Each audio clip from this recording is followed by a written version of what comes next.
Hello, I'm Dave Anderson, and I serve as chair of the Master's Level Psychology Licensed Clinical Psychotherapy Advisory Committee of the Kansas Behavioral Sciences Regulatory Board. I ask the members of the advisory committee to respond to a roll call to signify their presence at this open meeting that is being conducted remotely by conference call and other electronic media. Rebecca Jabara. I'm here. Lauren Luck. I am here and do want to share that I'm not driving. I'm in the passenger seat, but got to attend the 580 or the 988 legislation. So sorry for the car noise. I'll keep myself muted. Well, we're glad you're safe. Iris Pauley.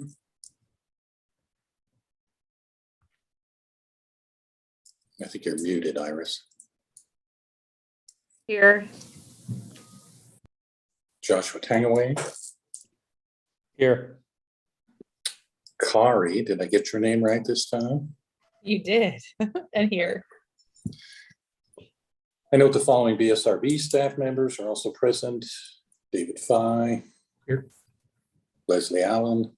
Here. Next, David Fye will read a message concerning this meeting being held remotely. This is David Fye, Executive Director for the Behavioral Sciences Regulatory Board. Public comment allows the public to address the advisory committee about its concerns, but the Kansas Open Meeting Act, or KOMA, does not require the advisory committee to provide public comment or answer questions from individuals. Individuals requesting to provide public comment could contact the executive director prior to the meeting by sending an email to david.fye@ks.gov. There will be no public comment at this meeting as no individuals requested to provide public comment. Because we are conducting this meeting remotely by conference call and other teleconference ability, I state for the record the following information. Public access to the meeting is conducted by medium of interactive communication that allows members of the public without cost to attend the meeting through the use of the conference call and on the board's YouTube channel. While the meeting is conducted remotely, the requirements of the KOMA are not suspended, so we will be conducting this meeting pursuant to the KOMA. On April 22nd, 2022, we sent notice of the advisory committee meeting to all individuals who have requested notice of advisory committee meetings. The notice was also posted on the board's website, ksbsrb.ks.gov. You may obtain a copy of the notice at that website. An agenda and other media material have been posted on the board's website. You may also request a copy of the agenda by sending an email to david.fye@ks.gov with the subject line request for the agenda, and it will be sent to you. The notice contains information for the conference call and YouTube channel that allows the public to attend the meeting free of charge. The notice also states that if there are any technical issues during the meeting, you may call the board office at 785-296-3240 or send an email to bsrb@ks.gov. A recording of the meeting will be available on the BSRB YouTube channel following the conclusion of the meeting by using the link to the meeting on the agenda. And the conference call is live. No one indicated they were on the conference call when I started that, but I will listen for any kind of indication if anyone joins the conference call. Thank you. Okay, meeting is now called to order, and the advisory committee will begin its discussion of its first item. So the next thing will be our approval of the agenda or any additions to the agenda. Anyone have any additions? Okay, I'd entertain a request to approve the agenda. So moved. Second. Okay, moved, seconded. Any further discussion? All in favor say aye. Aye. Or you can hold your hand Aye. up. Very good. Any? All right. Has everybody had a chance to review the minutes, or do you want a minute to do so?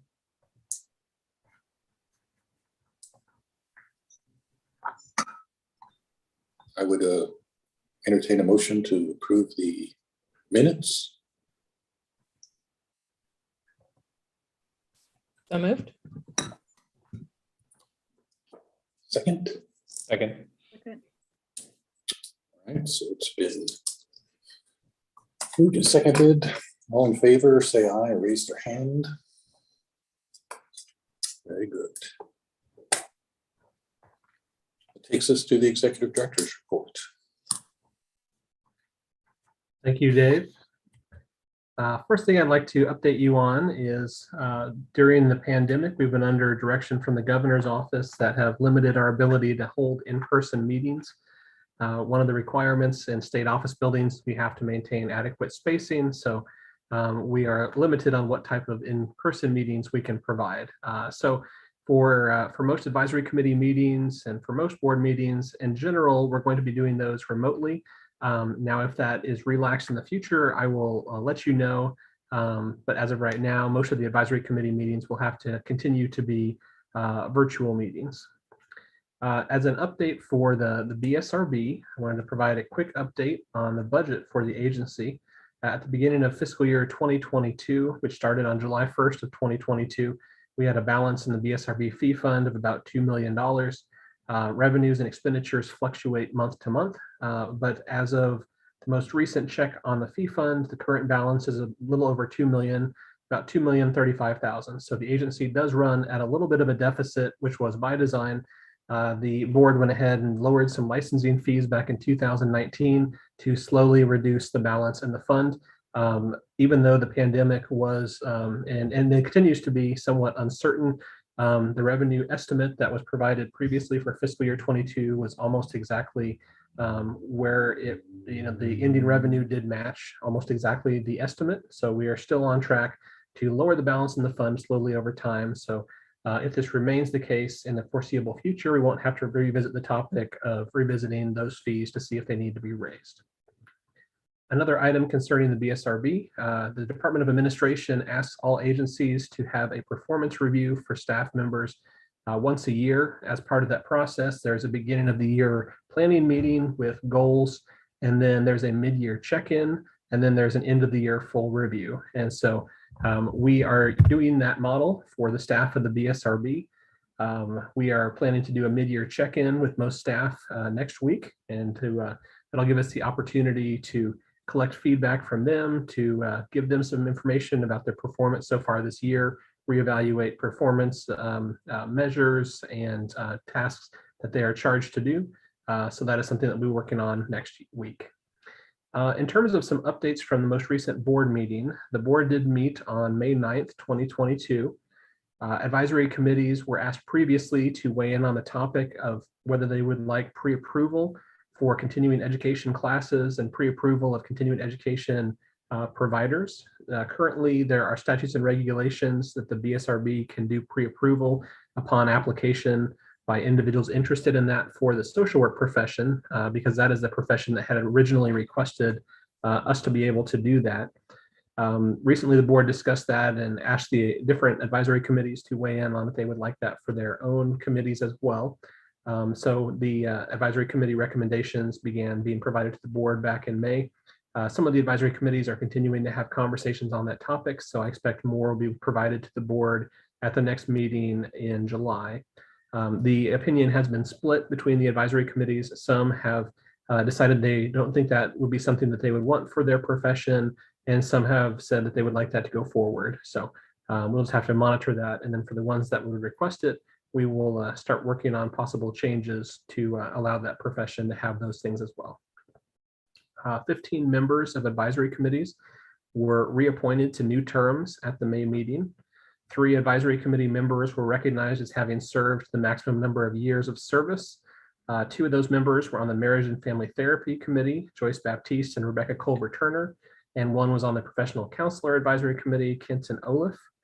The board also passed a delegation motion, which allowed for an alternate presiding officer in the rare case where both the chair and the vice chair are unavailable.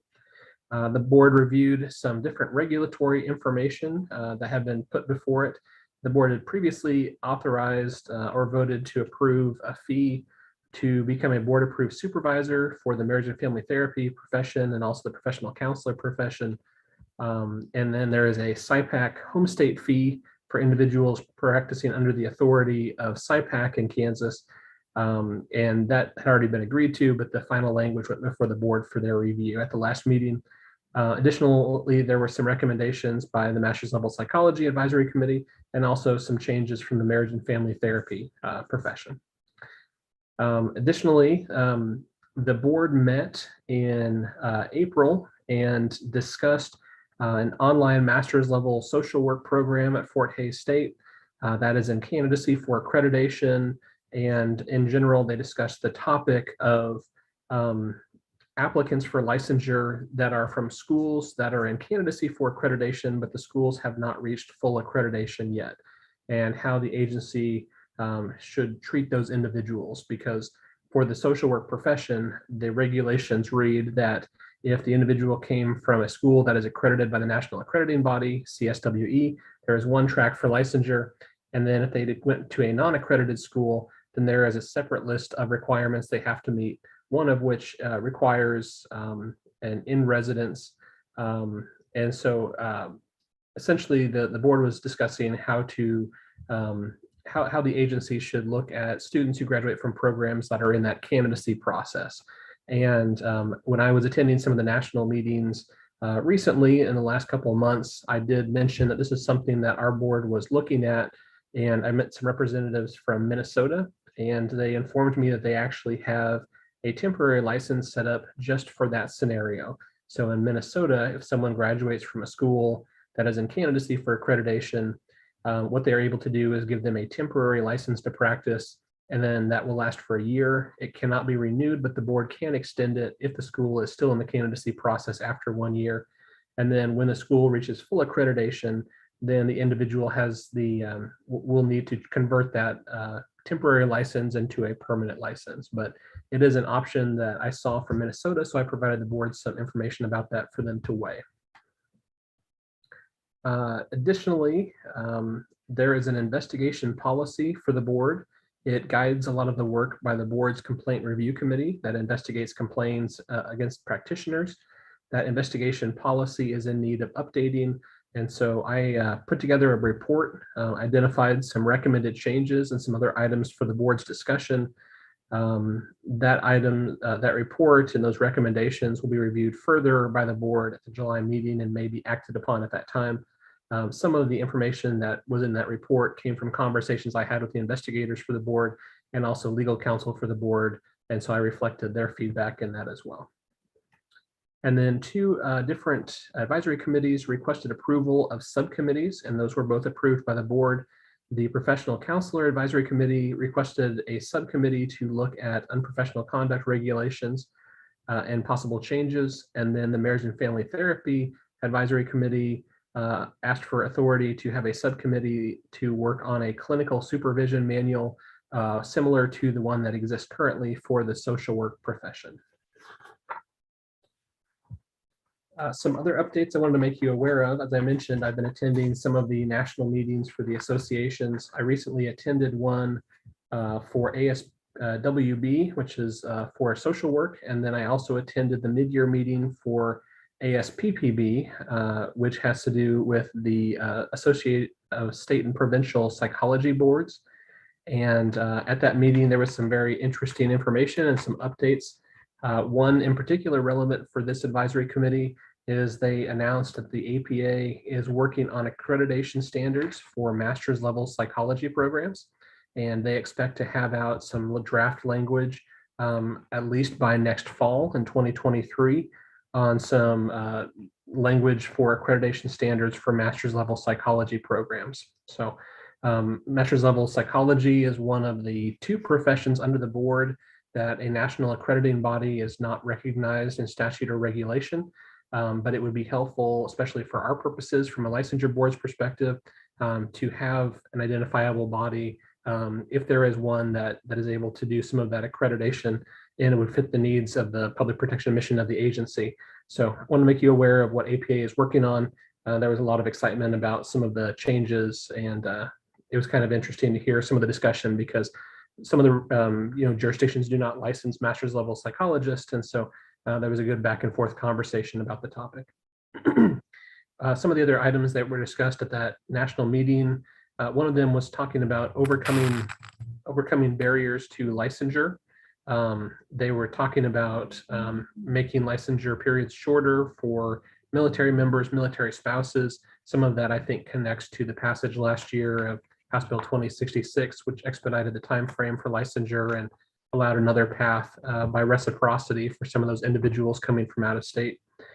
Some of the jurisdictions are looking at other items, such as reevaluating any kind of requirement of good moral character, or looking at the impact of past convictions on licensure.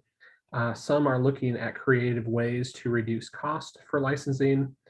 Some are looking at other items such as licensure mobility. And so really good discussions. There's a lot going on in different states. And so I hope to collect more information about what other states are trying and doing, and then some of the outcomes that they received from some of those choices they've made.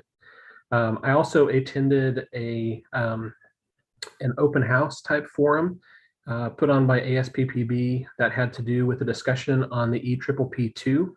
The EPPP is required, but a requirement of the EPPP2 is not required across jurisdictions. Right now, there's a period of time where jurisdictions can opt in to having it be a requirement for their state. But I think currently there's only about 5 or 8 jurisdictions that would require the EPPP2. So they provided sort of a history of why that was created and how it is offered. And then they collected information from anyone who wanted to weigh in on their thoughts on the EPPP2. So I did ask a couple questions at that meeting, and I asked if there were any plans for the EPPP2 to be made mandatory. And they said, well, right now they're just collecting feedback and information from jurisdictions as they are trying to decide on a future for the EPPP2. So they said there's no current plans to make it mandatory, but they are looking to see how this should be used in the future. Another item that I think is relevant to each of you, we had talked about the SIPAC compact earlier, last couple of years actually. That is the licensure multi-state compact for licensed psychologists. It is limited only to licensed psychologists based on the nature of how it was written, but it might be a model for other compacts. Kansas became a member of SIPAC back on January 1st, 2022. To date, 32 states and DC have enacted legislation to join the compact, so it is in over half the states at this point. In Kansas, currently there are 50 licensed psychologists practicing telehealth under SIPAC, and then there are 4 licensed psychologists practicing under the SIPAC authority with a temporary authorization to practice in compact states. So for that SIPAC compact, it's not a full authorization to practice. It operates as a separate entity, the SIPAC Commission. And when states join the SIPAC compact, they have to hold an active licensed psychology license in their home state. But then if they apply through the compact and are granted permission to practice under SIPAC, they're able to do telehealth services in other compact states for as long as they seek that authority under the SIPAC Commission. So with that, there's one other item I wanted to make you aware of as well. So this has to do with some legislative news this fall. Every fall, so the legislative session generally goes from about January through either part of April or part of May, occasionally June. But in the fall, a lot of the interim committees meet to examine certain topics, and some of those lead to future legislation. The last couple of years, there has been a special mental health committee that dealt with modernization and reform. On June 16th, the Legislative Coordinating Committee met to approve interim days for meetings. As of right now, at least for the first approval of dates, they are not seeking to have the Mental Health Modernization Committee meet again this fall. However, there are some committees that are relevant to health that I want to make you aware of. There is a new special committee on mental health beds that was approved for 3 days. It will study inpatient psychiatric hospital beds, legislative county regional mental health bed expansion, and other issues related to those topics.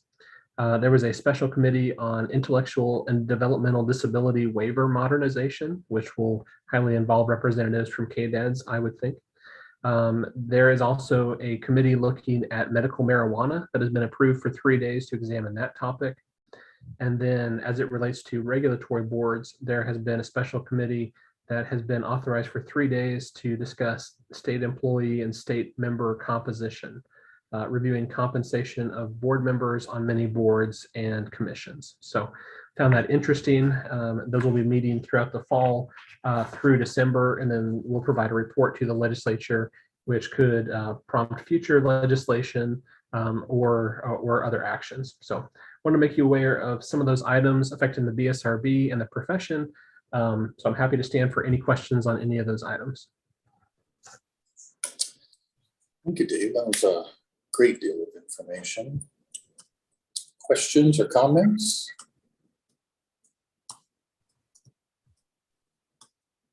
I had a question on a couple of things.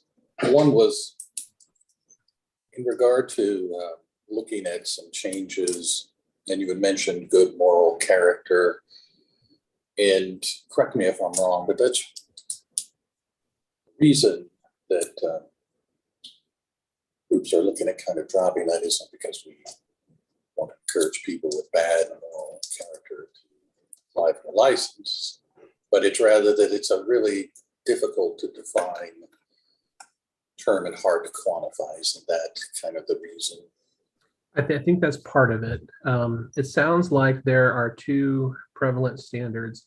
There is good moral character, and does the person merit the public trust? And so for the BSRB, we look at, does the person merit the public trust as it relates to their qualifications for licensure?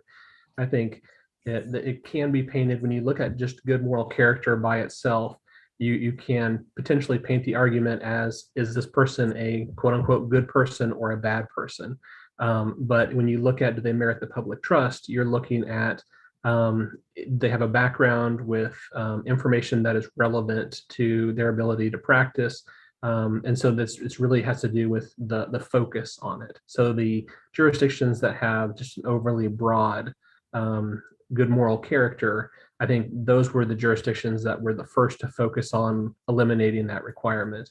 But as I mentioned, the other prevailing item to look at is the merit the public trust, and that looks at more specifically not just all crimes, but felonies or crimes against persons, and incidents that would involve their ability to practice more than just, are they a quote unquote good person or a bad person? And this topic in and of itself is kind of divisive between states, because there is some support to say, if it's something that's not a requirement for licensure, there are certain jurisdictions that say if it's not a requirement for licensure and it's not worth keeping, we should re-examine everything and then take out things that we don't think are relevant to keep in there. But there are other jurisdictions that say our primary mission is public protection.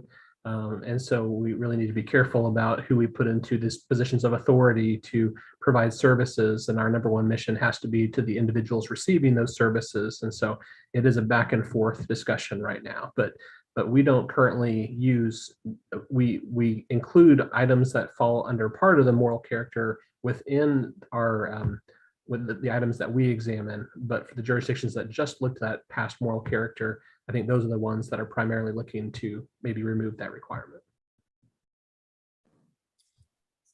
Thank you for the clarification. Josh, have you guys heard anything about the APA and credentialing master's level programs? I have not. No, I was going to actually email Brooke with some of the update that you just provided. David, I have not heard any other updates. So, Leslie, how many people who have LMLPs or LCPs come from out of state? Do you have any idea? I mean, I know I just put you on the spot with it. I'm not real good with numbers just off the top of my head, so I apologize. There are, I can't say for sure, honestly. I'm sorry. Right. I assume that the majority of people are coming from programs within the state. Yeah. And having that kind of national certification would just make that process easier for people who go to programs in different states if they meet those kind of qualifications to be able to come and get licensed in a state like that. It would be.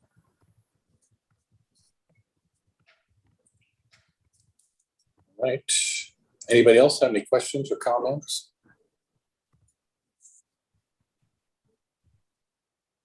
Okay, we'll move on then. Next on our agenda is old business and continued discussion on unprofessional conduct regulations. And I believe, Dave, you sent out the updated version of that after our prior conversation. So I sent out the list of the items that were discussed. Those are in the minutes.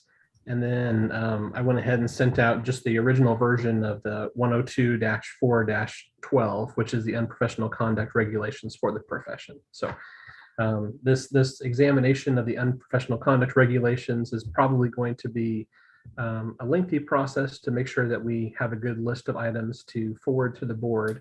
But we revisited that, or we examined those items last meeting, and if we can continue that conversation today with any other items that would be relevant to see changes, or any items that maybe should be covered that are not currently included in the regulations, or any items that may be outdated that could be removed. If there's any other comments like that, we can continue the conversation on this topic.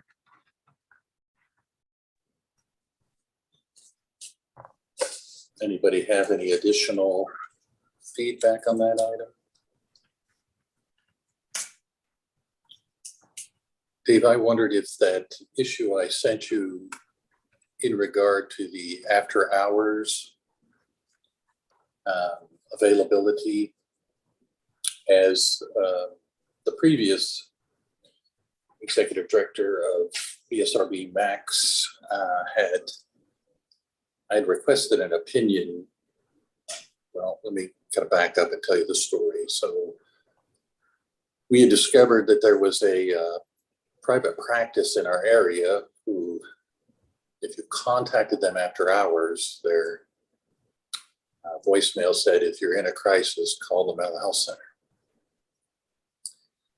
And since we don't know anything about their clients, that put us in a really difficult position. And so we solicited a opinion from the BSRB. This was prior to my time on the board.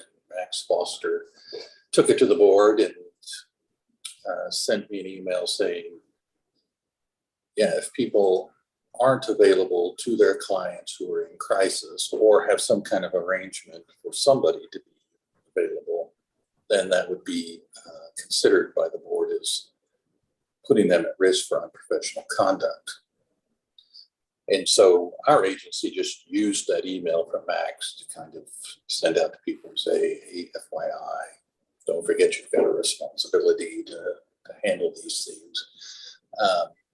But it made me think, as we were discussing this further, if that was an item that should be specifically referenced, as opposed to, it sounded like the board at that time had taken our question and made an interpretation.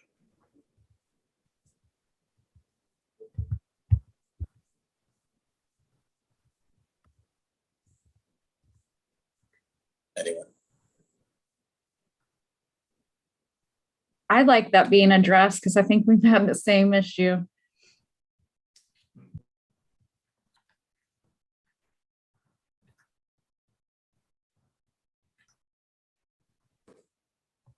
What do the rest of you think?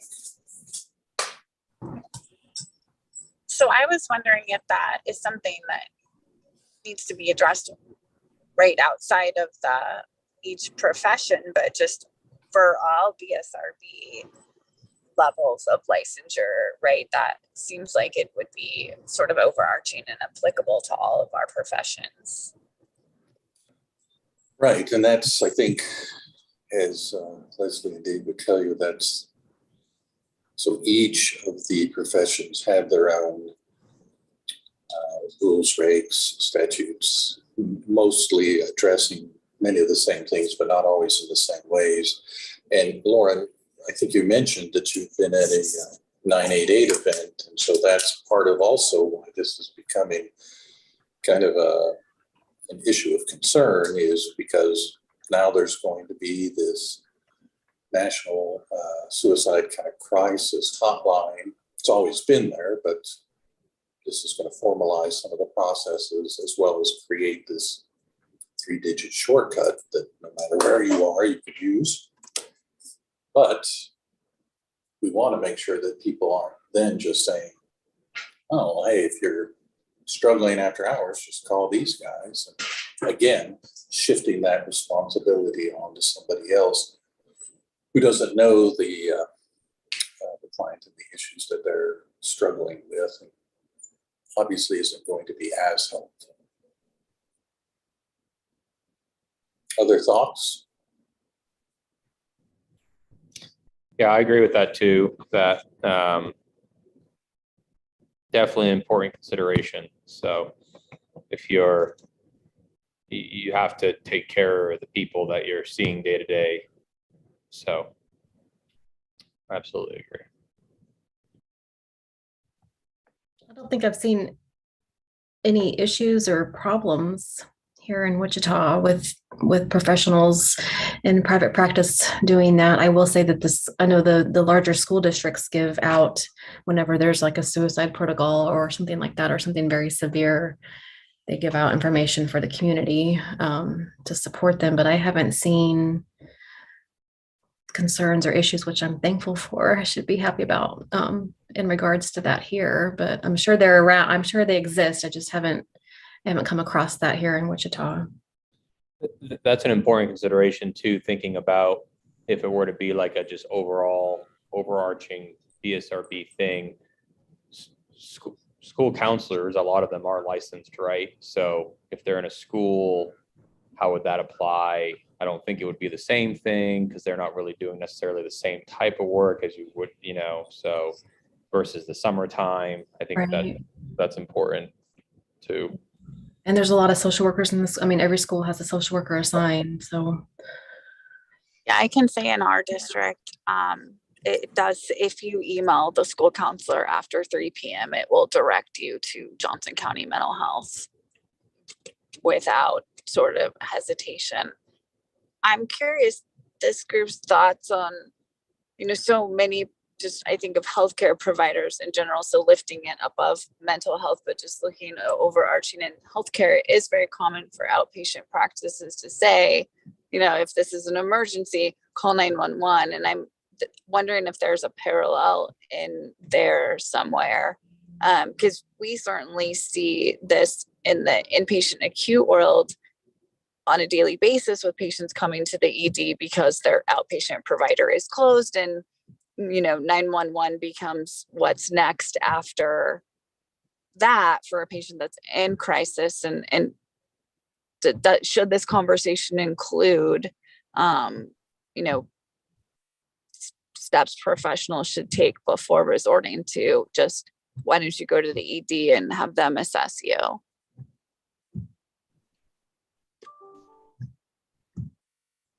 Yeah, I think those are all really good points. We've had conversations with school systems where they say, hey, we're going to hire our own mental health professional, and we're going to provide those services.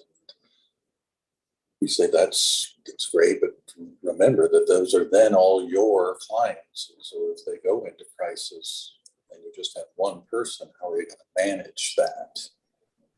And I think a lot of people kind of haven't thought about that, but rather, Lauren, to your point, think, well, if it happens after hours, we default to kind of this giant safety net of just sending people, say, call 911 or go to the hospital. And so that's part of what's brought that issue into focus. And in terms of the larger Bsrb as a whole, it makes me wonder if, like, when they fill out an application for licensure, if there's just maybe a box that said, I understand if I'm practicing that I have responsibility to be available. They would just affirm that as a reminder to them and as a demonstration for if there were issues later that they couldn't say, oh, hey, I didn't know I was supposed to do that. Because again, when we asked for the opinion we got was around on professional conduct, but I don't know that it speaks specifically to that in the language there. I think that's a good point because I think we have a lot more going into private practice that just really do not understand that coming right out of school. Yeah, not only private practice, but I think as was mentioned, school settings, primary care settings, hospital settings. I mean, there's just, and it's all good, right? I mean, we want people to get the services wherever they are and have that need, but it's just important for the people providing them to understand the full nature of that obligation. So Dave, what's the best way then to add it specifically to ours, to send it as a recommendation to the full board? So I think kind of the thing that I envisioned was each of the advisory committees would have their separate list of recommendations, and those would get forwarded to the board, and then the board could review all those and kind of see which ones might make sense to be put into all of the professions, or some of the professions could then look at some of the recommendations based on what other professions had submitted. So I think we can put it down as a new item to have added to the unprofessional conduct regulations. And then when we submit recommendations on changes to them, we can just have this as a new item to be added. And then perhaps the other professions would want to add that as an item as well. Everybody comfortable with that recommendation? Okay, do we need to take any formal action or? No, I think if you can either vote on things or you can have consensus. If there seems to be a split, it's always good to vote, but it seems like there's no opposition to that from the advisory committee. And so I think just by consensus, that would be a recommendation. So. Very good. How about in terms of the other list that Dave supplied us in terms of the things we had discussed previously?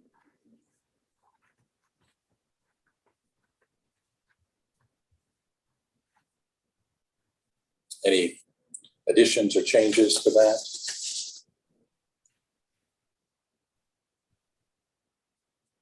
Or other items people want to raise? Yeah, I have to admit, your advisory committee did a lot of really good work at the last meeting because you covered, I think, the entire list of regulations. So those can always be revisited if you had additional thoughts on things. But I think some of the other ones were taking them in pieces, but you guys managed to go through, I believe, all of them. So yeah, you can circle back to any of them, or if there's more thoughts you had, you can definitely add them now. Very good. Guess that takes us to new business. And the first item there is adding an additional member to the advisory committee.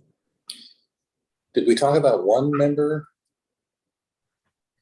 So I think at the last meeting, there was discussion about adding one new member based on the previous individuals who had applied for consideration. And I did contact there was also a request to contact those who had applied previously to see if they were still interested. And I did reach out to the 3 individuals who had previously submitted materials for consideration. All 3 of those individuals were interested in still being considered to be added to the advisory committee. So they wanted to submit updated information. So they provided some updated letters of interest and resumes or CVs. And then that information was forwarded to you all for your review. And if you want, Dave, I can just go through a little bit just to kind of remind the members of the committee about how that takes place as far as adding a new member to the advisory committee. That would be great. Okay. Well, one of the items I included in your packet is the board's advisory committee policy that includes information in broad sense about the advisory committee and the duties of the advisory committee. So just as a reminder that the advisory committees are, as a creation of the board, they have the purpose of supporting the board and carrying out its mission to protect the public, and members serve at the pleasure of the board ultimately. And you all deal with actions pertaining to informing, licensing, and disciplining the persons regulating by the board. And those are the methods of accomplishing your mission, basically by reviewing items that are relevant to the profession and forwarding recommendations to the board for their consideration, or there are times where the board will refer items to the advisory committee specifically for discussion and then feedback back to the board. In terms of the advisory committee process, the policy notes that the chair of the advisory committee is the board member who has been appointed by the governor to represent that profession. And there's a public member on the advisory committee. The remaining members of the advisory committee, the non-board members, the advisory committee policy states that there shall be a minimum of 3 members and a maximum of 10 members. So when you take out the board members on the advisory committee, the remaining members, there should be no fewer than 3 and no more than 10. So that's the range to look at. Additionally, it talks about the executive director as a non-voting member of the advisory committee, and that the assistant director and licensing manager is encouraged to attend. The representative from the Attorney General's office assisting the board may attend if they are invited to attend the meetings for a special purpose. Advisory committee terms are 2 years long, and they'll be appointed by the chair of the BSRB, and members can serve up to 4 terms. And so I think that's one important thing there. Advisory committee members can discuss candidates who wish to join the advisory committee and can reach a recommendation on individuals to be added, but ultimately it is the chair of the board that has authority to add members to the advisory committee or to remove members from the advisory committee. And as I mentioned, members can serve 2-year terms up to 4 years, so you can serve on the advisory committee up to 8 years. It notes that the policies and procedures under the BSRB, under which BSRB board members are expected to operate, also apply to advisory committee members. And then on the bottom of page 1, under the selection of advisory committee members, it notes that members can be nominated by anyone to be added to the advisory committee. What we did last year was we sent out a message to all licensees to allow for self-nomination for consideration. And so individuals last year applied for consideration, and currently the advisory committee is examining the list remaining of those individuals who had applied last year for consideration. It notes that in reviewing the nominations, the committee should work to ensure there is diverse representation, including but not limited to geographic setting, gender, culture, and ethnicity, and that members should provide representations of the levels of licensing for that discipline, and those members should be selected from among public and private practitioners and educators. The formal process is that the committee as a whole will discuss individuals who have asked for it to be considered to the advisory committee, so your discussions are public. There's information that they provide that you can review and take into consideration. You will reach a recommendation on a new member to be added, and then that information will be forwarded to the chair of the board for consideration. The chair of the board has the ability to collect additional information before making a decision. And then ultimately, advisory committee members become official members of the advisory committee when they are appointed by the chair of the board at a board meeting. So just a quick rundown of the purpose of the advisory committees and then the process to go about reviewing those candidates. And as I mentioned, I had forwarded their updated materials for your review. In terms of how to discuss those individuals at the meeting, you can take them one by one, or what some advisory committees have done is to say, you know, was there any particular members who stood out to you the most, and then see if there is consensus about who stood out that you think would be a good member of the advisory committee based on the items that I discussed right here, and also someone who is knowledgeable about the profession that you feel would be a good member in terms of the duty of the advisory committee to discuss items relevant to the profession.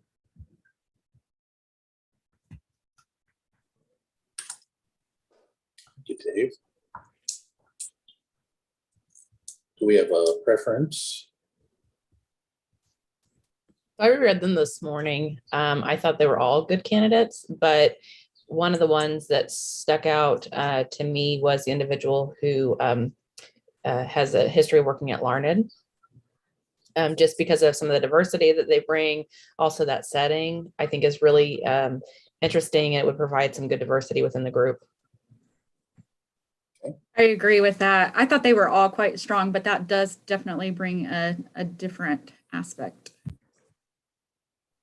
I concur. I also selected Travis as a member that, or a potential candidate that would bring a lot of value, a long length of licensure and a lot of different roles within our state hospital system that I think would add value to what we do. It's funny that that's the one that stood out to me too. I was reviewing them again. I looked at them, I think a month ago or so, and then I looked at them again this morning, and Travis's experience with the state hospital and what he's done there, it just stood out to me as well. So that's funny that it stood out to you guys too. Josh? Sorry, I was getting to my mute button. Yes, I remember reviewing Travis. I thought it was strong too. I know Ken Winholz personally. He's fantastic. I mean, so I can vouch for him, of course. Just wonderful experience. 40 years in the field, and truly a genuine, very genuine, intentional practitioner his whole career. So got to vouch for him. But those are my thoughts. Yeah, my only comment was I think Chantel was the person we choose next on our list the last time. We were thinking about adding people, but it was a good group. I mean, it's nice to have really, really strong candidates from different areas with lots of varied experience. But it sounds like the will of the group is to recommend Travis to the Bsrb chair. Do we have a consensus on that? Except head nodding. All right.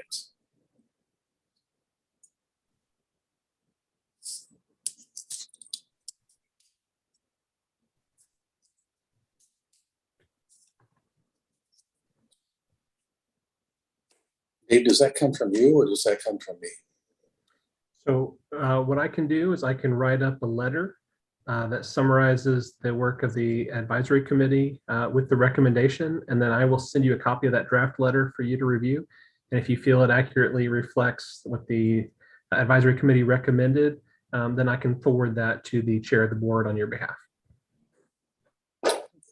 Thank you. All right, the next item is consideration of changes to in-residence requirement. And I believe that was also in your packet. And what you said, Dave, has the changes we discussed kind of struck out from the original. Is that right? Most of them, yes. I'm going to go ahead and share my screen with a copy of the document.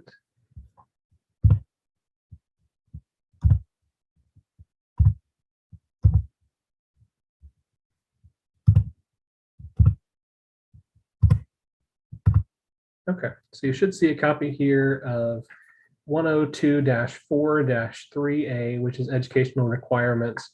So there were some recommendations previously by the advisory committee.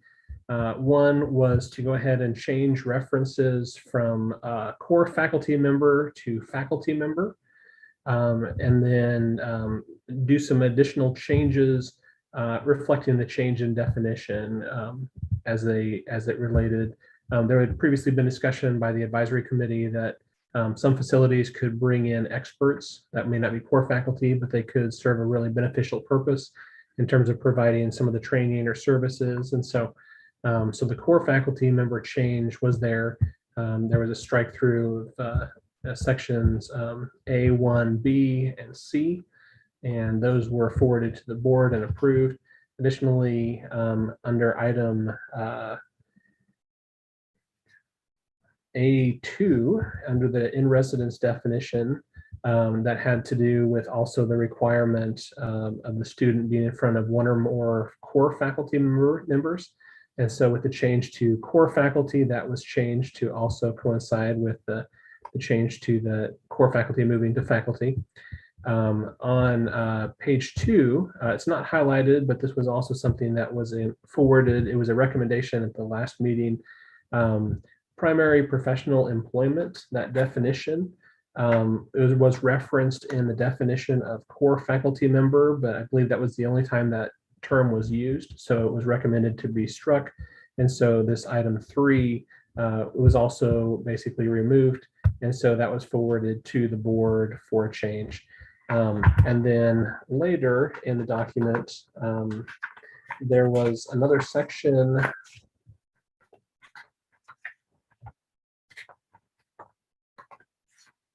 believe it was on page 9 of the document.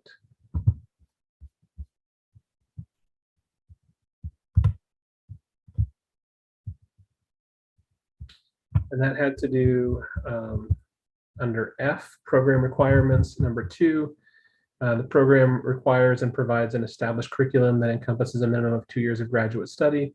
That includes 2 contiguous semesters of enrollment or the academic equivalent attended and completed by the student in residence.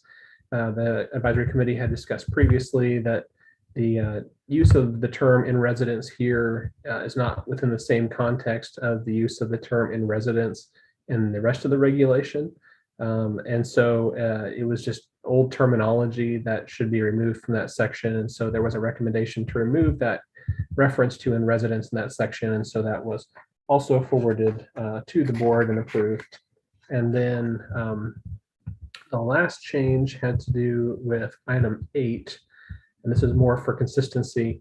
On page 10, item 8, the ratio of students to core faculty members does not exceed 15 students to 1 core faculty member. Since the definition of core faculty member was removed and changed to faculty, the references to core were also changed to faculty and then removed. So apologize that I didn't have those highlighted on this copy of it, but I wanted to also update you on the actions by the board to go ahead and review those changes, and the board agreed for those to move forward throughout the regulatory change process. The main item I wanted to bring to your attention today is something that you had previously discussed, but you didn't make a recommendation on. You wanted to go ahead and hold off on that topic when you originally discussed it. So I wanted to renew that conversation. And that has to do with on page 1 under A2, the in residence definition as it's required. So essentially, many of the I mentioned earlier the issue with the Fort Hays State program that was the online only program, and it was a social work program that it was in candidacy for accreditation. And one of the issues with that is that the social work regulations for programs that are not accredited had a requirement that half of the coursework had to be received in residence, and the definition of in residence for that profession was physically present at the school in front of 1 or more core faculty members, and there was a little bit more to their definition, but there was still the physical presence that was required. And so when I've attended some of the national conventions for social work and some of the other groups, it seems that Kansas is a bit unique in terms of requiring a physical presence for licensure, especially when it comes to some of the professions. There are requirements and other standards in place, but that physical presence requirement is a bit unique. And so a lot of the advisory committees are reviewing their educational requirements regulations to see if changes need to be made. One issue right now for your profession is, so for some of the other professions where we recognize a national accrediting body, I'm working with those advisory committees to review the standards of those accrediting bodies to see, we have said this national accrediting body is sufficient to meet the standards for licensure. Do our regulations, do they closely align, or are they in sync with some of the national accrediting body standards? For the master's level psychology, there really currently isn't a national accrediting body that we recognize. So there's no real comparison that we can do except to look to see, is this in line with the standards for the other professions? And several of the other professions are starting that conversation specifically to look on the requirement of the student being physically present. Last year, the board collected input from schools, specifically on the in-residence issue. For a lot of the representatives that provided feedback from schools, they were open to the idea of allowing more online education and reducing the physical presence requirement. For the psychology profession, some of the schools did say that they see a real value in having the physical presence. So I'm basically asking all of the advisory committees to revisit this topic, to have a conversation on whether being physically present as a requirement for this definition of in residence, if this is still important for the public protection mission of the board. I think it's important for the advisory committees to have that discussion. Is this something that you agree should remain in the regulations? Or is this something that you think can be removed that's not going to harm the public protection mission of the board? Are the other standards in place sufficient to allow us to remove this current requirement as far as being physically present? Now, for your profession, where that comes into play, it has to do with there are currently, I believe, Leslie Allen, help me out if I'm getting this incorrect, but I believe there are 2 sections that state that there has to be an in-residence requirement. And so That's correct. Okay. So I believe it's here in section A, where it talks about the psychotherapy. And then also in B, where it talks about the psychological testing. So I believe those are the 2 sections that require the hours to be in residence. So I believe there are 6 hours and 6 hours, so 12 total hours that are currently required to be in residence physically at the school. The remaining hours don't have the in residence requirement. So I just wanted to highlight that for you and provide some context to this discussion, and then see if you could have a discussion about whether the physical presence is necessary or whether you could consider removing that from the regulation.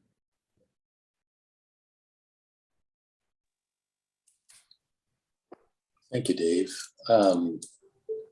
Thoughts about the in-residence requirement for those 2 specific sections of the educational training for master's level psychologists? I think some of what we discussed about this the last time we spoke on this, about a greater comfortability if the program could somehow have whatever they're doing be approved by the Bsrb. So I think that we all got, there's some question about how much variability there could be in terms of what that training and testing and psychotherapy would look like. And there's different ways in the virtual world where you could sort of try to meet that outside of the in-residence requirement. But it seems like that would be very program dependent. And then the board would have to review, if we took that requirement away, the board would have to somehow assess, was that still sufficient to be proficient in that role within your profession? If each school could submit their plan for how they're going to do that outside of the in-residence requirement, that seems like it would be a win for the program and for each person graduating, knowing that they've met that requirement. I worry that without some sort of standardization, it would get really hard, like individually for the board to know, depending on various programs and some that might be entirely online and from other states. How do you squish that into the box and know that person is really, because we all know all programs aren't created equal, but that's the point of the license, is to make sure we've all met at least the minimum. Just curious what people's thoughts are as we've evolved from that initial conversation. I think many of the programs have really been designed to meet the standard. They kind of went to the state and said, what do we have to do? And then they built their program that way, not necessarily because they thought that's how they would have done it, but knowing that they wanted and needed their students to be able to get licensed. Josh, you're our resident university guy. Yeah. Yeah. So in listening to Dave talk, my thought was, I'm really curious what the other national standards would say, like counseling or social work, Dave, those larger kind of national entities. And of course, really curious what the APA will say, if they will say something about this, next fall. I think that will heavily impact this anyway.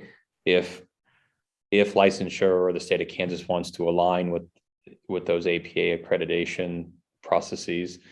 So some things up in the air there.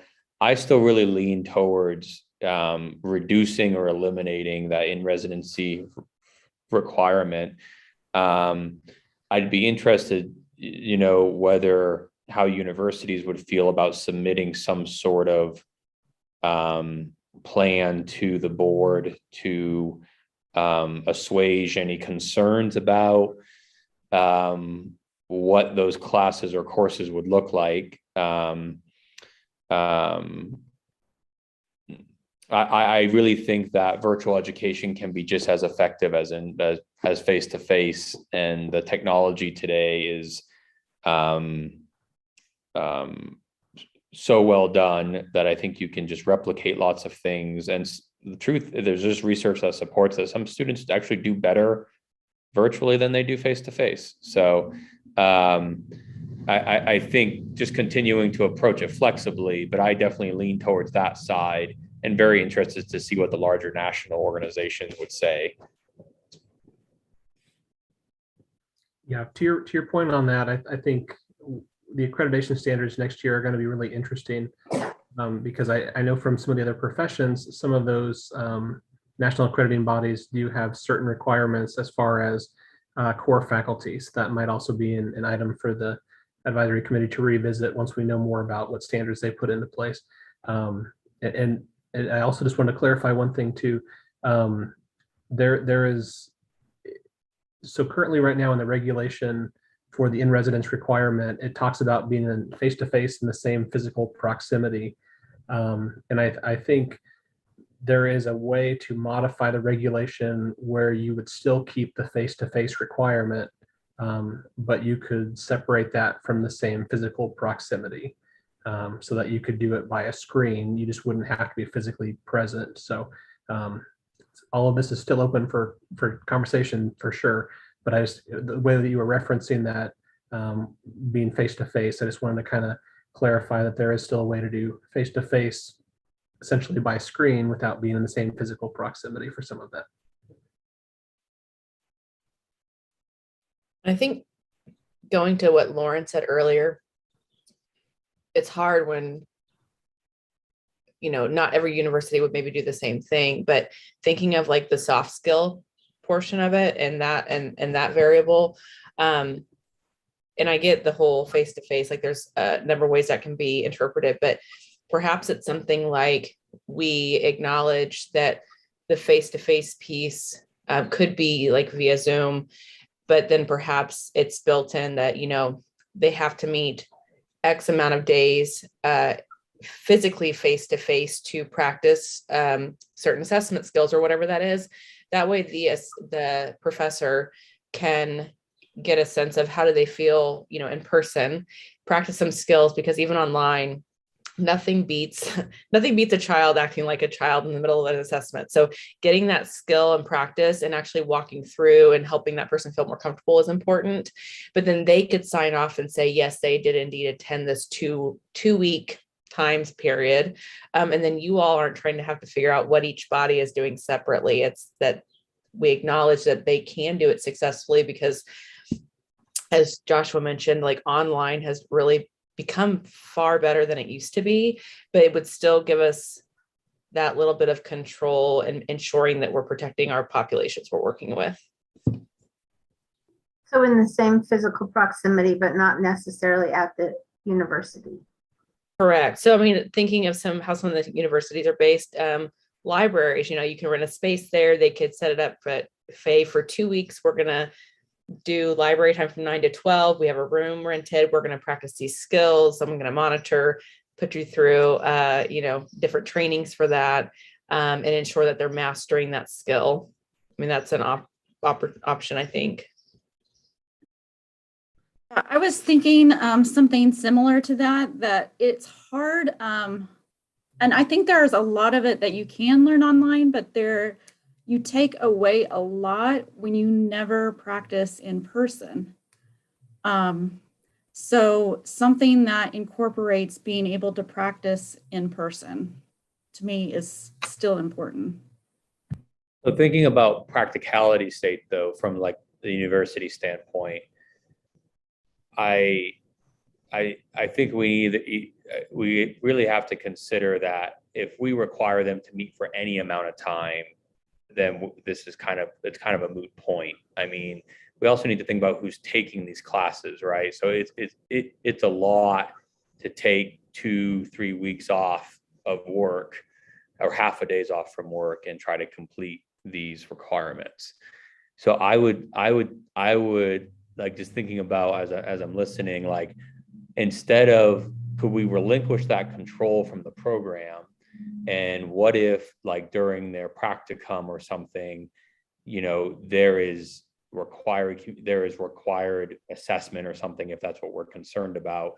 So they're getting that physical exposure, and their supervisor is able to report on that, but they're not having to meet in physical proximity with the university. I think we either need to put 2 feet somewhere, and either kind of trust the virtual educational piece, or not. Because from a practicality standpoint, it is very difficult coordinating those small amounts of time with students and instructors. Very, very difficult to do. I don't disagree with that. I think as long as we have someone who can essentially before they graduate and get the degree, as long as we have someone who can attest to that skill set being there, I'm not opposed to a practicum supervisor being the one to observe and sign off on.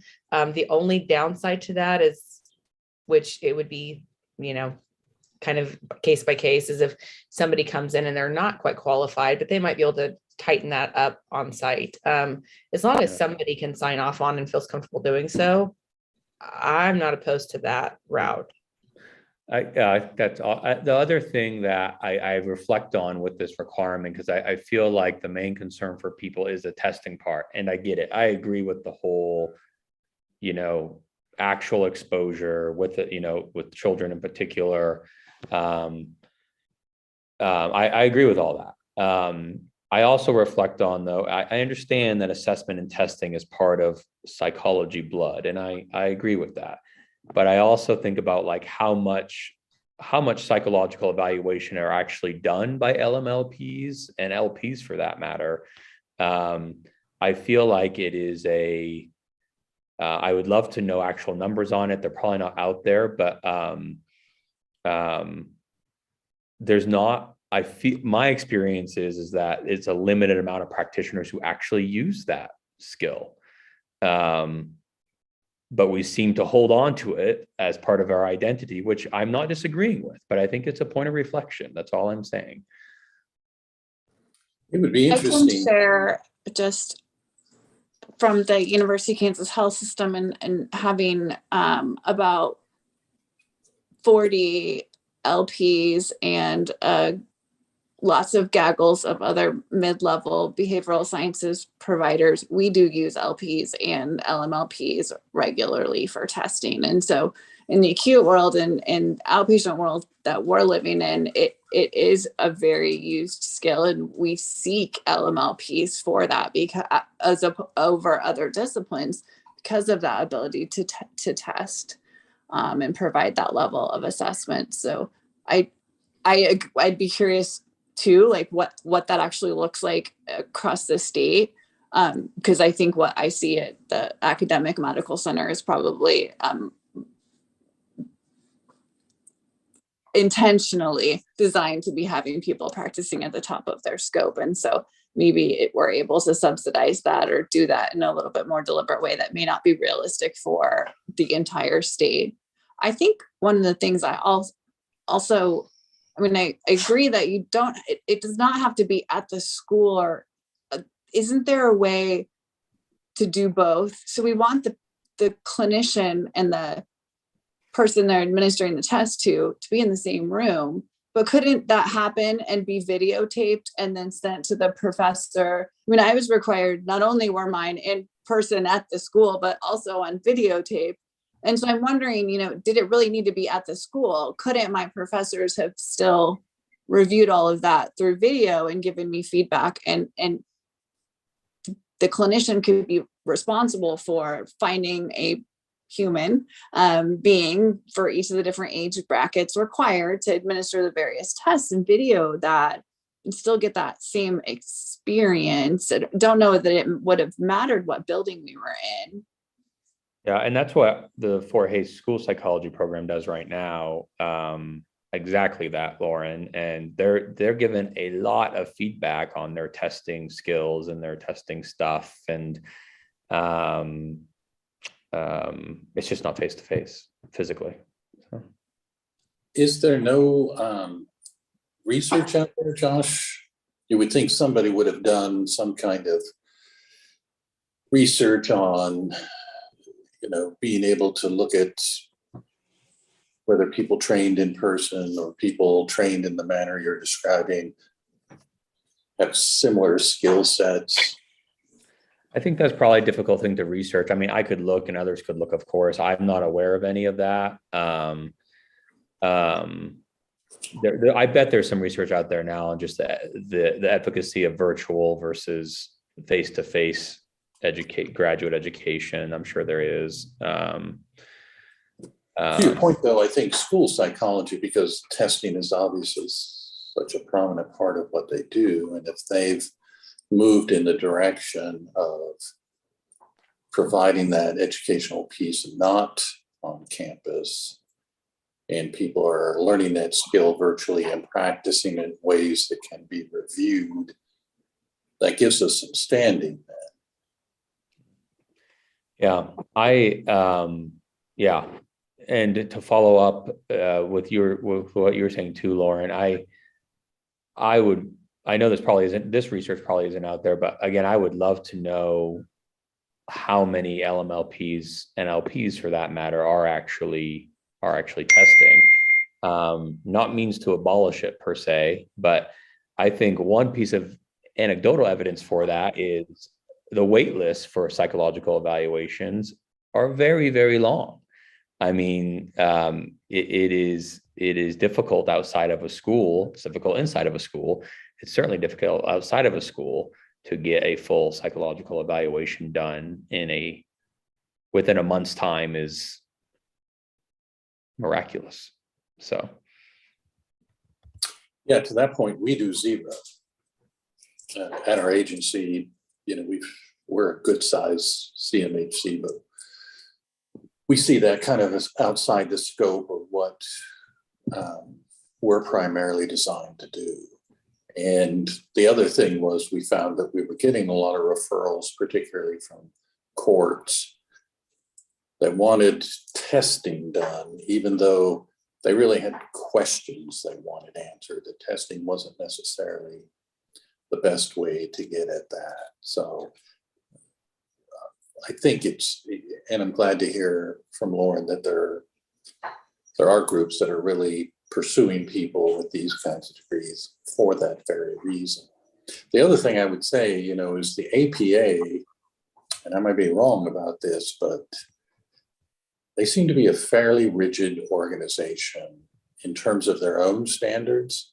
And so I'm going to be really interested when they put out here's how we think master's level programs should be accredited. I have a feeling that flexibility is not going to be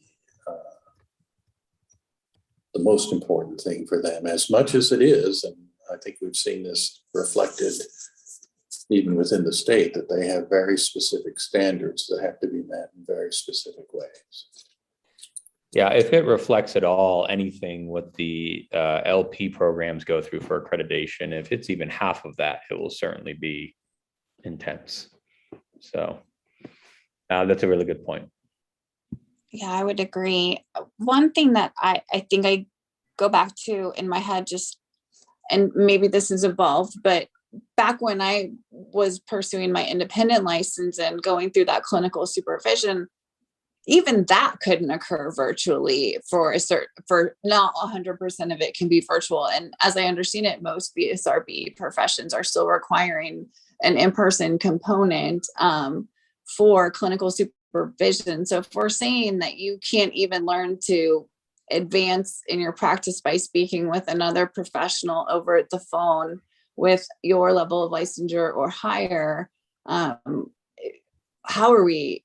Is there a parity issue that we're saying that can't even happen, but testing you can probably figure out? Yeah, to that point, I think that's part of the importance of reviewing these kinds of things on a regular basis, because some of us are so old that we did this before they even videotaped. You actually have a person sitting behind a mirror watching you do testing and therapy. And so as the technology improves, and Lauren, to your point, is we can now provide almost any service that in its definition has to be face-to-face via a telehealth platform. So clearly making sure that our regs are keeping pace with the technology that the profession is using, which is why, Josh, to your point about school psychs, I mean, if they've figured this out and they've invented this wheel, then maybe we just borrow instead of trying to figure it out on ourselves and look at what their specific regs say about how that has to occur. Maybe we can replicate that. And I was really impressed too, one more thing to add to that, with even borrowing from social work stuff. I know the Fort Hays social work program, they do a fantastic job of following people in their practicums with kind of benchmarks and things like that. Really impressive. And coordinating that and following up on things could also be a place to insert kind of testing expectations or standards. So I don't feel like we have a choice. I feel like we have to move forward. And if David said, Kansas is unique in this, that we haven't gone this way and explored this option, I feel like we have to figure out that technology is not going away, and virtual trainings and learnings they're just not going away. It's just only going to get better. And if there's other disciplines that are figuring out ways to make this work, I feel like we need to explore that and consider it. I'd hate for our grad students in our programs to say, well, who's making these decisions for us? People that don't understand that technology can be used well. I personally, I don't love it. I love the face-to-face, hands-on. I loved my in-person stuff. I don't know where I would have been without that, but at the same time, maybe somebody could do well training virtually, and then get that live experience. I don't know. I feel like we have to talk about it and explore this. Like you said, it's not going away, and we need to keep up with, if other states and other professions are figuring it out, we can too. I'll add some information. One of the interesting things about the BSRB overseeing 7 different professions is that they're are going to be some differences based on the different professions. And one of the interesting areas when it comes to the in-person requirement is some of the national accrediting bodies, I don't believe they previously maybe would have accredited an all online school, but recently there have been some all online schools that have reached the accreditation standards for some of those schools from the national associations. And so we have a situation here where we have schools that are fully online that we can accept once they are accredited. But if you take the same school and they're not accredited, the big sticking point for some of those, the difference that would create an issue with the licensing standards for the BSRB, a lot of it really does have to do with the lack of the in-person requirement. And so if some of the national accrediting bodies have started looking at, is that something that has to be there as part of the accreditation standards, I think that is informative. Now, as I mentioned, there's 7 unique professions, so I can't say that each of the national accrediting bodies views it the same way. But at least for some of them, like social work, and I think for professional counseling, some of those national accrediting bodies are accrediting fully online schools.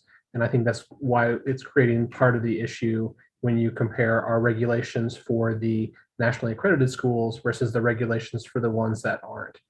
It's trying to figure out which of the standards are still necessary and which of the standards maybe are not still serving the same function based on, as you all have talked about, sort of the evolution and the improvements with some of the online education. I think we also have to remember to pair that with scope of practice too. So some things can be looked at nationally, and the scope of practice is somewhat nationally accepted.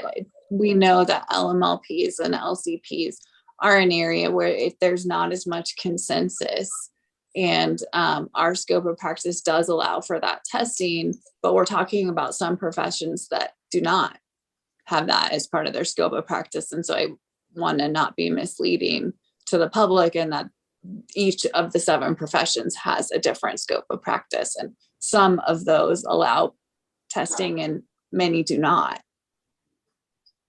I wouldn't want to dilute the LMLP licensure by taking that out of the scope of practice at some point if we're trying to just match other master's level programs that don't have as high of a scope of practice. And I think to the broader point too, just because you do something on campus and face-to-face doesn't necessarily mean that it's going to be better. Again, it's the way it's functioned for the majority of the lifespan of its programs. And we all get comfortable with what we know. And I think previous issue raised to the board around a social worker who was actually doing some testing, and the board said it really depended on, could they say they were adequately trained? And so if they could demonstrate that beyond their educational program, they had gone and sought specific training in how to provide and interpret the tests they were using, then the BSRB did not see that as necessarily kind of being an issue that would be disciplinary in nature. And so it's interesting that, and I think appropriate too, right? Because again,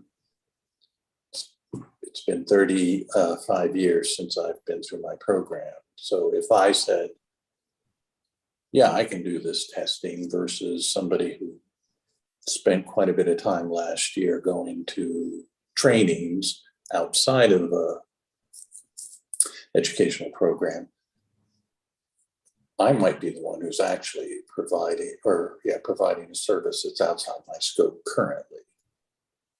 I'm sure that there are several iterations beyond the WISC, WACE, and MMPI that I was trained on that are currently being used. At least I hope so. So, Josh, can I ask you to get us some information about what the school psych programs are doing in regard to testing? Because testing seems to be the, really, to Lauren's point, the most different part of what we do versus counseling and social work and marriage and family therapy. Yep, absolutely. And once we get that, we can revisit. Are there other specific pieces? It sounded like there was more of a consensus that doesn't necessarily have to be in residence, doesn't have to equal on campus. We're less sure about the face-to-face piece for some of this, but not necessarily on campus. Go ahead. For me, I can't remember who brought it up, but I would just like to see that they do a live practice. And if it's supervised via recording, that's fine. But I think just being able to practice face-to-face with someone is really important. And that would, for me, to be the important component of it. I would agree. You can read those manuals all day long and practice yourself. And it is very, very entertainingly different when there's a patient in front of you. And I don't know that I'd be very comfortable having someone start their practicum before they'd at least practice once or twice with each of the assessment tools that they'd be using at their practicum. I don't think it matters to me what state they're in when they practice and what state the person supervising them is in, as long as there's a video or televideo component to that observation with an opportunity for feedback and then attestation from that person has met the basics. And then your practicum is where you go and you start doing more of that and learning and the report writing elements to it. But I think the administration itself needs to have someone pretending to be the patient. You just can't, you cannot virtually, so sorry, you cannot virtually assess someone you cannot provide a WACE via telehealth.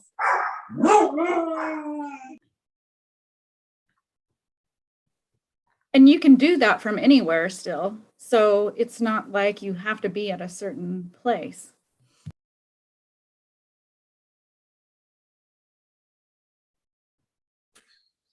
Well, great conversation. Thank you all. Dave, are you comfortable where we're at this point?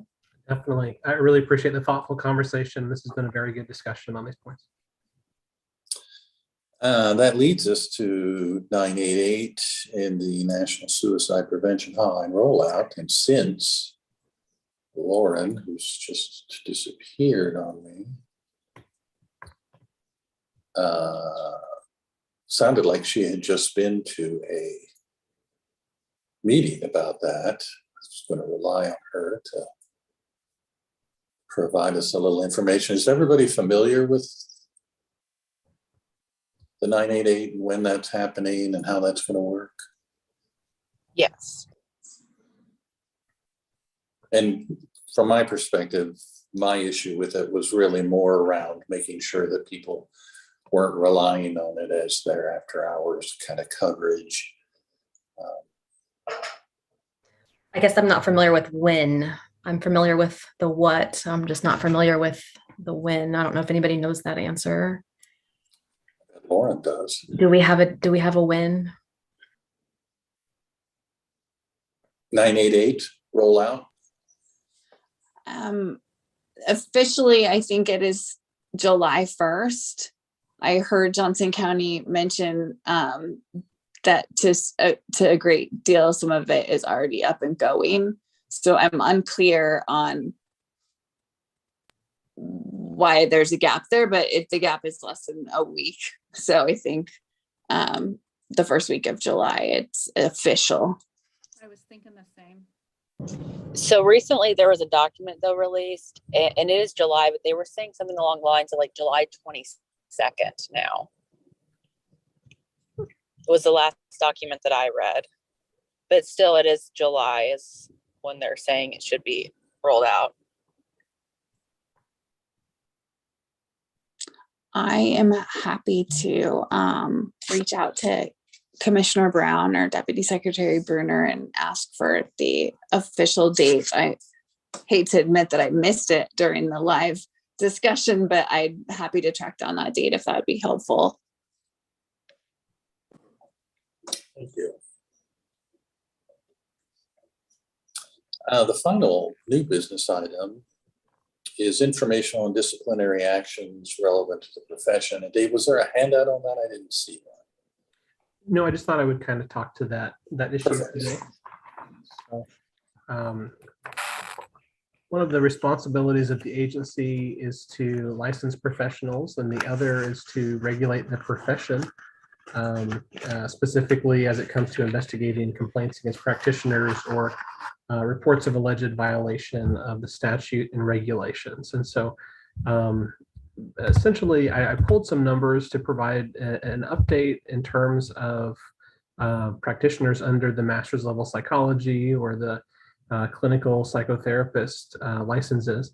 And so essentially, just for a little bit of background, under normal circumstances prior to the pandemic, the BSRB received roughly around 180, 200 reports of alleged violation each fiscal year.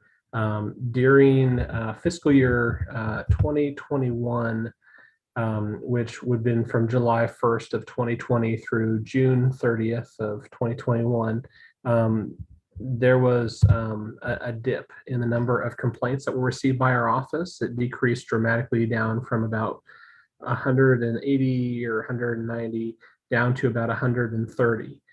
So we saw fewer complaints that were filed during a lot of the early stages of the pandemic. And then in the months that have followed during this past fiscal year, we've seen that go back up to about the normal number, close to about 180 to 200 for the last fiscal year. And so the complaints in terms of how many are against practitioners under the master's level psychology. So there are currently right around 600 practitioners if you combine the master's level psychologist and licensed clinical psychotherapist. That's the total number of licensees. In terms of the cases that we have currently open, as of the last board meeting in April, there are currently about 102 open cases. And just for reference, there was one that was a master's level psychologist, and there were 3 that were licensed clinical psychotherapists, and that is just open cases. But as you might understand, there's quite a bit of variation between someone filing a complaint versus actual findings of violations. And so I'm happy to report there have been very few findings of violations. And then to kind of further complicate this process, and often in cases where the complaint review committee has reviewed a case and determined that there is a violation, the Attorney General's office that assists us with some of these will write an order that is sent to the individual, and some of those individuals receive a summary proceeding order, which they have the ability to appeal. And if it appeals, it goes to a hearing. Some of the other types of orders are orders which the individual has to agree to certain terms, otherwise it goes back to the complaint review committee. So final resolution of some of those can take time, but in the last fiscal year, there really have only been 2 that were final order violations against individuals under this profession. And I talked to our investigators to get a general idea of the type of violations that were found and those that were found to be violations. And the issues in those were dual relationships, inappropriate relationships with clients. And then another one had multiple issues, one of which was a dual relationship And then the other was a breach of confidentiality, essentially sharing information about clients outside with individuals that were not part of that confidential relationship. And so I'm happy to report that there were not more violations, but it's unfortunate that there were the violations that did occur. But for the profession, the number of violations is low. Just want to give you an update on that. And at future meetings, I'll continue to provide some updated information about complaints that we receive against practitioners. And then if there's any findings of violations, I'll give you an update in terms of the type of violations that are occurring. But thankfully, there's not more violations than what have occurred.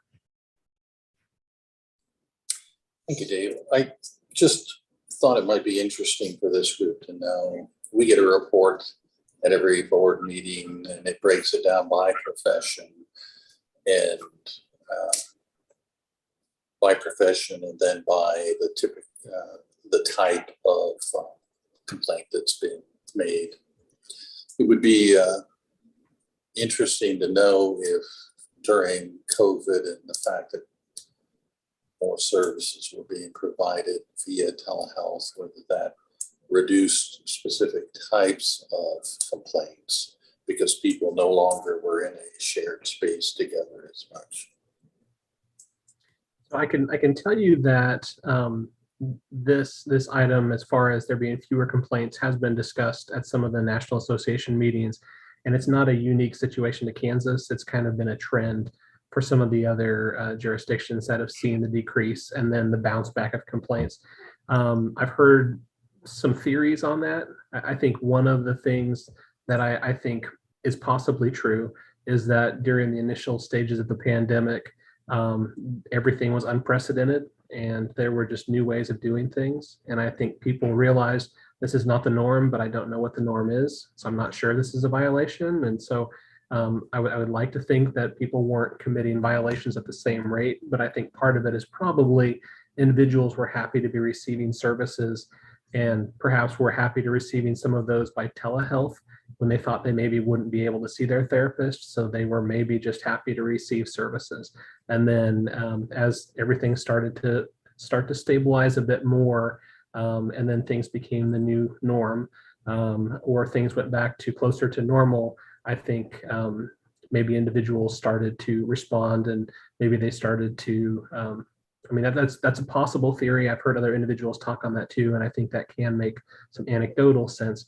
But I think it's still a little bit of a mystery in terms of why it decreased quite as much as it did.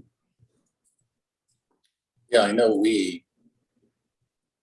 can, it's a lot easier to protect confidentiality in the confines of your office and the way you get your building set up. Once you start providing telehealth services, particularly if both the provider and the patient are in their home locations, you're just bound to have somebody have a kid step in to open the door, to ask somebody something, or we've had people in pajamas just wander by in the middle of sessions, being unable to control the environment that the patient is deciding to receive the service in makes a lot of those issues much, much harder.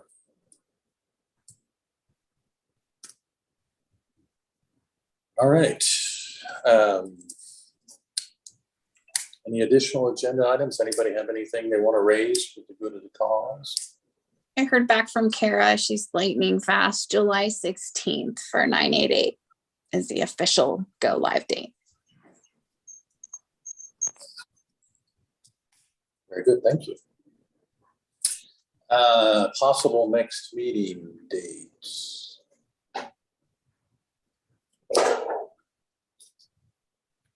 Where would that take us, Dave, on the calendar? So there really isn't a standard day this committee has met, but I can definitely check the Bsrb calendar for any conflicts. It seems like the meeting time of noon to 2 has been a good standard meeting time. So if there were meeting options, we can go ahead and discuss those, or I'd also be happy to send out a poll after the meeting to check availability for the next meeting date as well.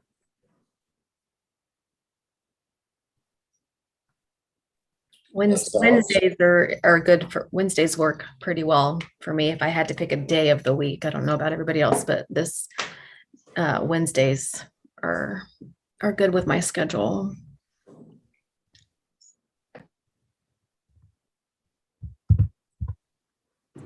Wednesdays generally work for me.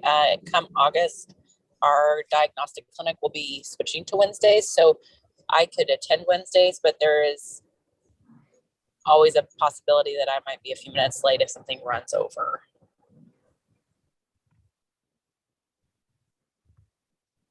So let's see. As far as the BSRB calendar, we are available on the 10th, the 17th, or the 24th, which are all Wednesdays in August. How does the 24th look to people? Okay. Josh, you completely relocated somewhere. Just a different part of the building. I know Yeah. it's a nice building. It's just different. Yeah, that works for me. Wednesdays, I may, as I did last time, as long as it's okay, David Fye, with some Wednesdays I have my young one, so I can be on mute and join in when appropriate if that's okay. But I'm fine with doing that as long as it's okay with whatever standard. So I think that'd be perfectly fine. All right, so we will tentatively set it for the 24th, noon to 2.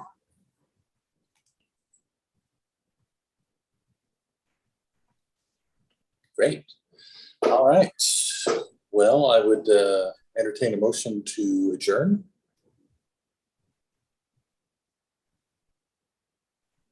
So moved. second. Moved and seconded. Thank you all. You may acknowledge that motion by simply waving goodbye. Thank you all. for your hard work. Appreciate it. Thank you.